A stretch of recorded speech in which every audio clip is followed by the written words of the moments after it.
남태평양의 열정, 케이돌프. 영국에 살고 있는 바네사는 어머니가 돌아가시고 칼레도니아에 살고 있는 아버지를 16년 만에 만나려고 비행기를 탔다. 싱가포르에서 옆자리에 푸른 눈을 가진 라울이 타면 첫눈에 느낌이 너무 좋았다. 라울이 칼레도니아에 살면서 본토에 집도 있고 강산도 가지고 있고 로얄섬의 주인이기도 한 그가 마침 아버지를 잘 알고 있어 쉽게 아버지를 만날 수 있었다. 아버지와 라울은 좋지 않은 인연 때문에 서로 싫어하는 사이였다. 아버지는 큰 어선을 가지고 있었는데 이를 도와주는 브랜든과 바네사와 셋이서 배를 타고 여행을 하는 도중에 갑자기 폭풍우가 불고 건강이 원래 안 좋은 아버지가 심하게 아파서 호흡곤란 증상이 있었다.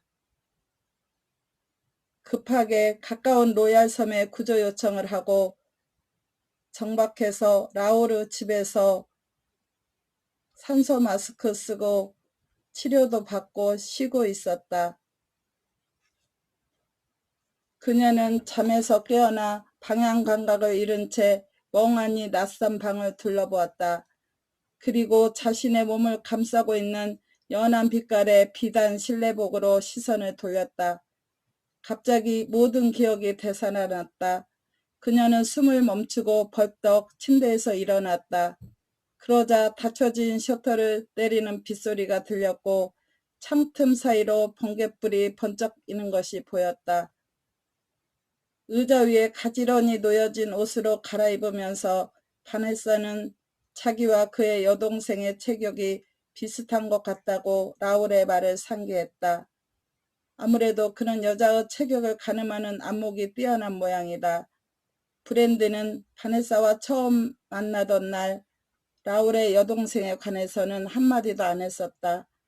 사실 알 필요도 없었다. 그녀가 궁금했던 것은 오직 아버지와 라울과의 관계였으니까. 두 사람의 좋지 않은 관계를 생각할 때 그녀는 지금 그가 도움을 베풀어 주는 게 무척 고맙게 생각되었다. 바네사가 문을 열자 브랜든이 밖에 서 있었다. 노크를 막 하려던 참이었는지 그의 손이 올라가 있었다. 배에서 당신 옷을 가져왔는데요. 둘둘만 옷뭉치를 내밀며 그가 말했다. 당신은 다른 사람의 옷을 입는 걸 싫어할 거라는 생각해서. 그건 그래요. 배에는 별 이상이 없던가요? 아직까지는 없어요. 조금 찌그러들긴 했지만 하긴 라울의 배도 찌그러들었는데요 뭘. 바네사는 근처 의자 위에 옷보따리를 대충 던져놓고 브랜든과 함께 복도를 걸어 나왔다. 라울이 당신을 설득한 게 틀림없군요. 그렇죠? 그 말에도 일리가 있다는 걸 당신도 알잖아요. 그녀가 약간 힐난조로 말했다. 그런 것 좀 내가 모를 것 같아요. 브랜든이 뚱한 표정으로 대꾸했다. 그것은 아버지가 언제쯤 완쾌하시느냐에 달렸어요. 게다가 여기까지 왔는데 폭풍이 멎자마자 라울이 우리를 쫓아내리라고는 생각지 않거든요. 방금 라울이라고 했나요? 말에 가시가 박힌 것을 재빨리 눈치채고 바네사는 그를 빤히 쳐다보았다. 그럼 당신은 내가 그의 이름을 부르는 것이 주제넘은 것이라고 생각하나요? 브랜드는 얼굴을 붉히며 말했다. 닐은 당신이 라울과 가까워지는 것을 좋아하지 않을 거예요. 아버진 지금 그런 일로 해서 불평하실 때가 아니에요. 땅이 꺼져라 한숨을 쉬고 나서 바네사는 재빨리 덧붙여 말했다. 이봐요 브랜든, 난 당신과 다투고 싶지 않아요. 아버지께서 당신을 소중히 여기시니까요. 그리고 라울 드 템플 씨와 내가 가까워진다는 것은 생각할 수도 없는 일이잖아요. 아마 당신이 이 섬을 떠나고 싶을 만큼 그도 우리를 이 섬에서 내쫓고 싶을 거예요. 그들은 어느새 니리 누워있는 방 앞에 이르렀다. 의사는 까만 머리에 작달막한 체구를 갖고 있었다. 그들이 들어오는 것을 보고 조용히 하라는 신용을 했다. 닐은 여전히 눈을 감고 누워 있었다. 그러나 입 주위에 창백한 기색이 싹 가신 것을 보고 그녀는 의사에게 감사한 말을 했다. 당신 아버님은 안정을 취해야 합니다. 르노 의사가 침대로 다가가려는 그녀를 살짝 밀어내며 조용히 말했다. 몇 시간 후면 깨어나실 겁니다. 상태는 좀 어떠신가요? 그녀도 의사처럼 소리를 낮춰가며 물었다. 회복될까요? 의사는 대답하기에 앞서 잠시 그녀의 얼굴을 천천히 들여다보았다. 현재로는 안정되어 보입니다만 당분간 움직이지 않고 이곳에서 그대로 지내는 것이 이로울 것 같습니다. 특별한 병이 심해지지 않는다면 일주일 후에 본토로 모셔가서 그곳에서 여러 가지 검사를 받아보도록 하세요. 적절한 조치를 취하면 곧 회복될 것입니다. 아버지를 설득하여 우선 보트를 팔도록 하는 것이 바람직할 거예요. 그런데 당신은 뉴칼레도니아에 계속 머무를 작정입니까? 그녀의 생각은 어느덧 미래를 향해 달려가고 있었다. 여러 가지 가능성들을 타진해 보면서 그녀가 영국으로부터 이전시킬 수 있는 돈에다 보트를 판 돈을 보탠다면 그들 두 사람을 위한 아담한 집과 필요한 살림을 충분히 마련할 수 있다. 그런데 땡플씨는 어디에 있죠? 서재에 있겠다고 하더군요. 제가 안내해 드리죠. 계단까지 걸어온 르노우사는 서재로 통하는 마구아니 문을 가리킨 뒤 아래층으로 내려갔다. 바네사는 문을 가볍게 노크했다. 그러자 안에서 들어오라는 소리가 들려왔다. 라울은 커다란 책장 앞에 서서 두꺼운 책을 손에 펴들고 뭔가를 열심히 찾고 있었다. 몸에 꼭 달라붙는 면바지에 부드러운 가죽 벨트를 두르고 있었는데 절반쯤 단추를 채우지 않은 셔츠 속으로는 언뜻 가슴털이 엿보였다. 들어와요. 그녀가 문 옆에서 머뭇거리자 그가 다시 한번 말했다. 그는 책을 덮어서 선반 위에 비스듬히 올려놓은 다음 그녀에게 물었다. 당신 아버지는 만나보았소? 네, 그런데 의사 선생님 말인데요. 이런 날씨에도 불구하고 여기까지 와주신 것에 대해서 뭐라고 감사를 드려야 할지. 그는 그야말로 환자에게 지극히 헌신적인 의사지요. 갈 수만 있다면 어디든 위험을 무릅쓰고라도 가는 사람입니다. 이번에도 그런 경우였나요? 굳이 그런 식으로 묻는다면 그렇다고 할 수 있겠죠. 만약 그에게 무슨 사고라도 생긴다면 제가 책임을 져야 되겠군요. 그리고 당신이 우리를 받아주신 것에 대해서도 어떻게 감사를 드려야 할지 모르겠어요. 그렇다면 당신은 내가 당신네들을 거절할 수도 있다고 생각했어? 순간 바네사의 녹색 눈과 라울의 푸른 눈이 마주쳤다. 아버지에 대한 당신의 감정이 결코 호의적이라 할 수는 없잖아요. 사람이 죽어가는 것을 보면서도 내가 그런 걸 내세울 사람으로 보였어. 하지만 이젠 아주 위험한 고비는 넘겼잖아요. 그녀는 계속 신경을 곤두세우며 날카롭게 물었다. 난 당신이 무엇 때문에 아버지에게 반감을 품고 있는지 정확히 알고 싶어요. 이 일에 대해 내가 좀 얘기 좀 할 수 있을까요? 그는 마음이 착잡한지 시선을 떨군 채 잠시 동안 아무 말이 없었다. 지금이 그런 얘기나 할 때요? 먼저 앉으시오. 그리고 나서 당신이 이미 들은 바를 얘기해 보시오. 바네사는 의자 가까이 갔다. 손으로 팔꿈치를 감싸듯 깍지를 낀 뒤 그녀는 그곳에 꿋꿋하게 앉았다. 긴장한 까닭에 손톱이 하얗게 변해가고 있었다. 무슨 말부터 꺼내야 할지. 어쨌든 아버지가 당신 아버지께 일종의 협박을 했다는 식으로 당신이 오해하고 있다는 말을 들었어요. 그녀가 서서히 얘기를 시작하자 라울은 무표정한 얼굴로 듣고 서 있었다. 그래서 그녀는 힘없이 그를 바라보았다.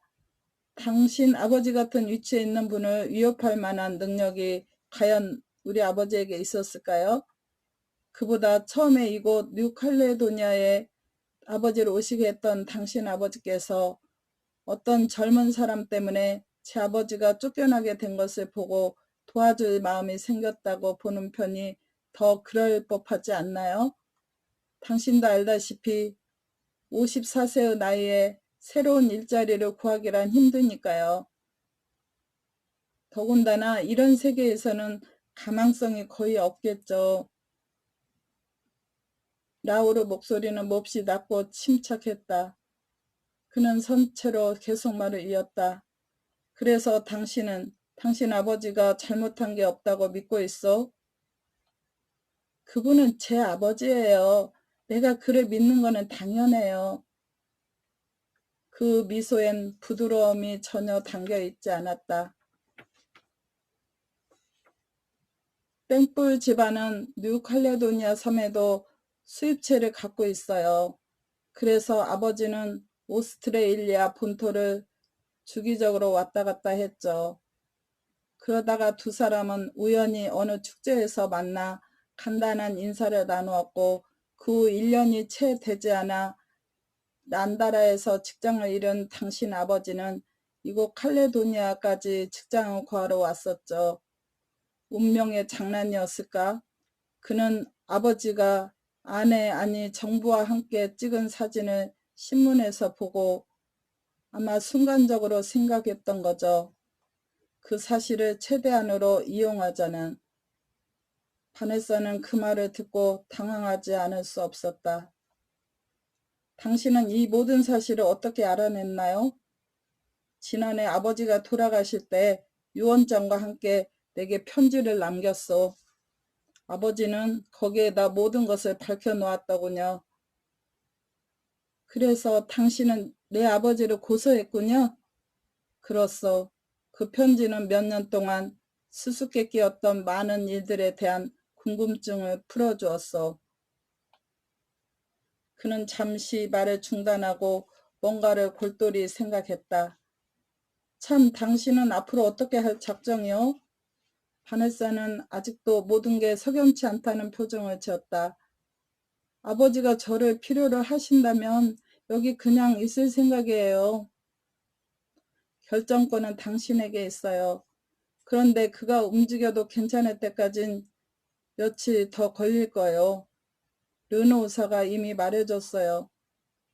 바네사는 그게 대체 얼마나 오래 걸릴까 궁금해하며 머뭇거렸다.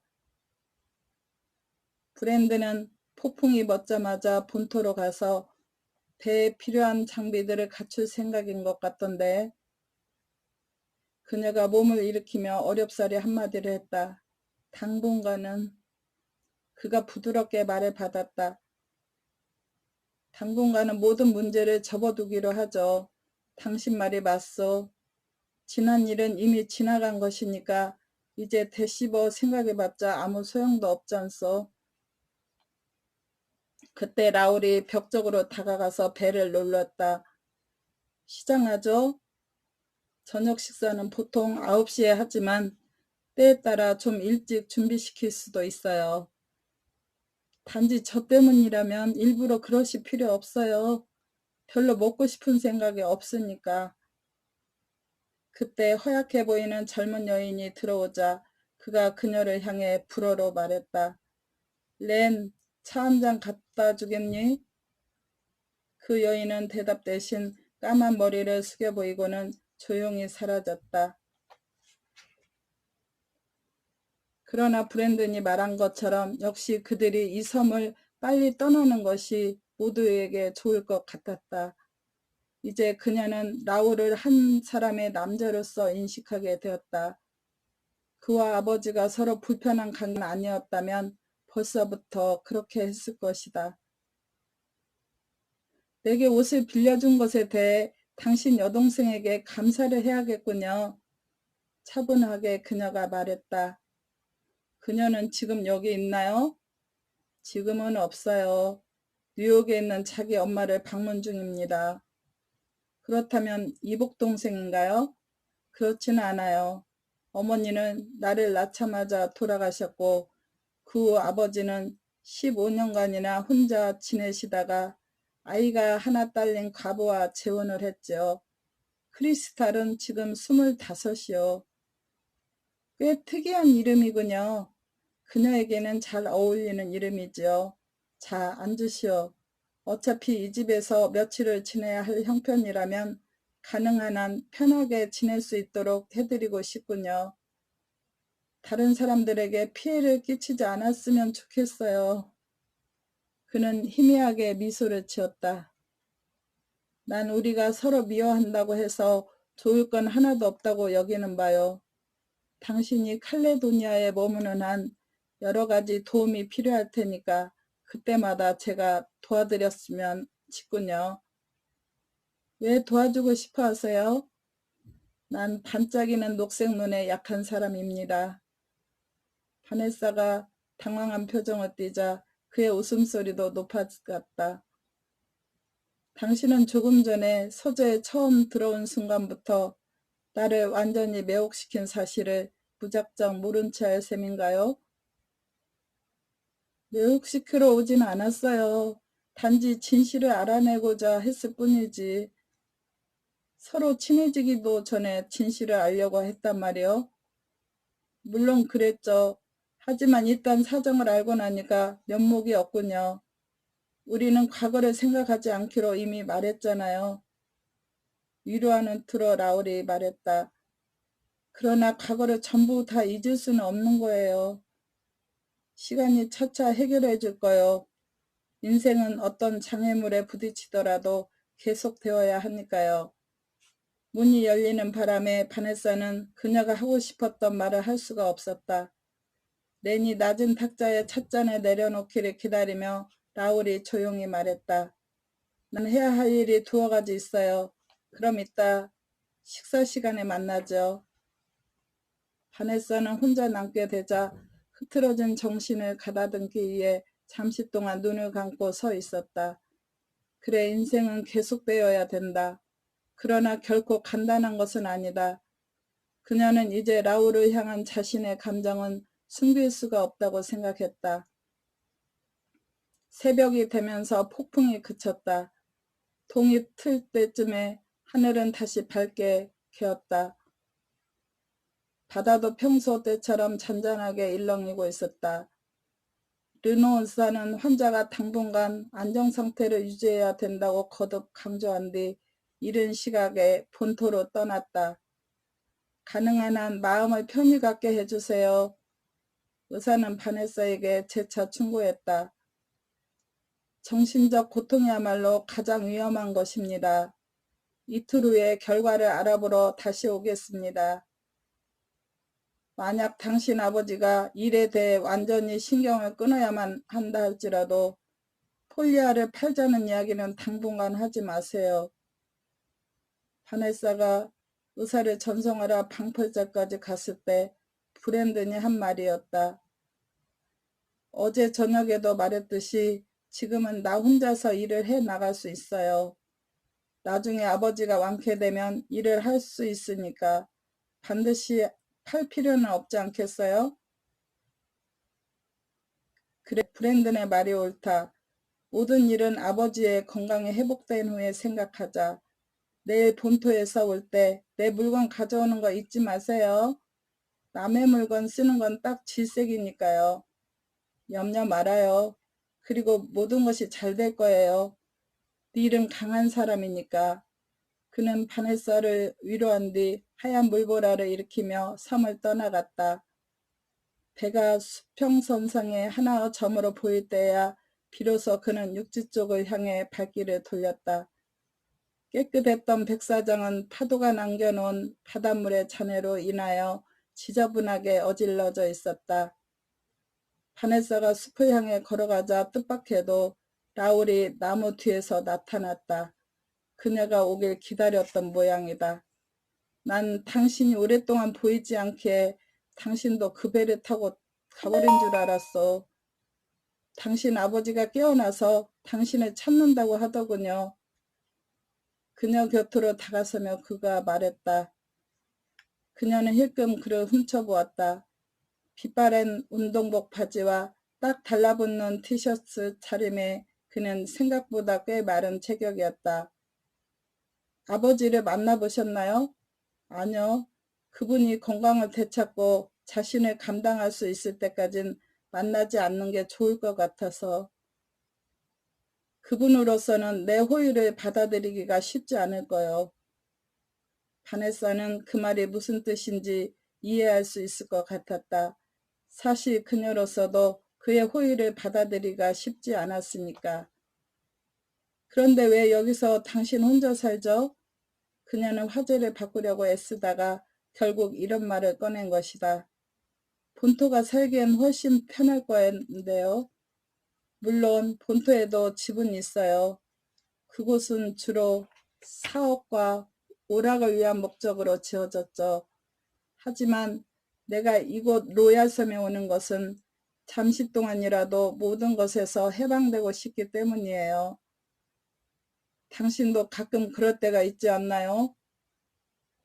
난 그렇게까지 일에 시달림을 받은 적은 없어서 잘 모르겠어요. 그녀는 잠시 말을 끊었다가 미안한 듯 덧붙였다. 단지 나는 다른 해결책이 있기를 바랄 뿐이에요. 내가 당신과 아버지의 사이를 안 이상 당신이 우리 때문에 불편해하는 건 견딜 수가 없을 것 같아요. 불편하면 난 언제든지 르메로 돌아갈 수 있어요. 그는 가볍게 응수했다. 그렇지 않아도 내일이나 모레쯤 강산을 둘러보러 가야 해요. 떠나신다고요? 바네사는 대답이 너무 컸다고 생각되어 급히 목소리를 낮췄다. 우리 때문에 당신이 일부러 떠나가는 건 아닌지. 천만에 이미 말했듯이 어차피 해야만 할 사업상 여행이라오.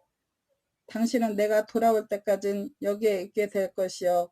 이 말을 마치 일종의 명령처럼 느껴졌다. 바네사는 그가 말하는 말을 그저 있는 그대로만 받아들이고 싶었다. 하기야 이런 상황에서 대체 무엇을 그에게 기대할 수 있단 말인가. 라울은 단지 그녀가 자기에게 호감을 갖도록 했다고 말했을 뿐인데 비록 상황이 다르다 하더라도 그들의 관계는 순간적인 것에 지나지 않을 것이다. 바네사는 그날 아침에야 집안을 자세히 돌아볼 정신적 여유가 있었다. 전체적인 분위기가 하얗고 웅대한 느낌을 주는 집이었다. 정원의 잔디밭은 참으로 넓다랗게 펼쳐져 있었다.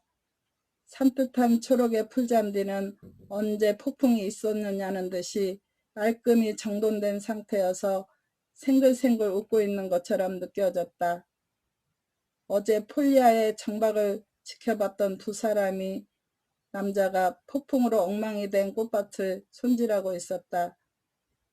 당신이 이곳에서 시간을 보내는 것을 이해하겠어요. 그들이 꽃밭을 다 정리하고 안으로 들어가는 것을 지켜보면서 바네사가 흥분된 목소리로 얘기했다. 정말 너무 아름다운 곳이군요. 80년 전에 내 할아버지께서 이 집을 지으셨대요. 물론 손수 지으신 집은 아니지만 돌 하나하나를 배로 실어와야 했기 때문에 시간이 무척 오래 걸렸었나 봐요. 그래서 그만한 가치가 있잖아요. 그러나 모든 사람이 다 당신처럼 생각하는 것은 아니요.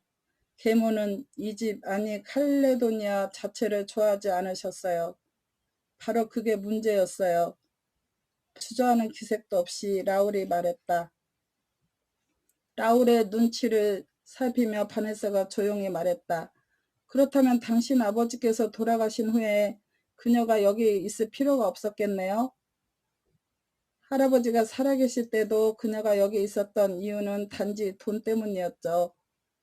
라울이 신랄한 투로 말했다.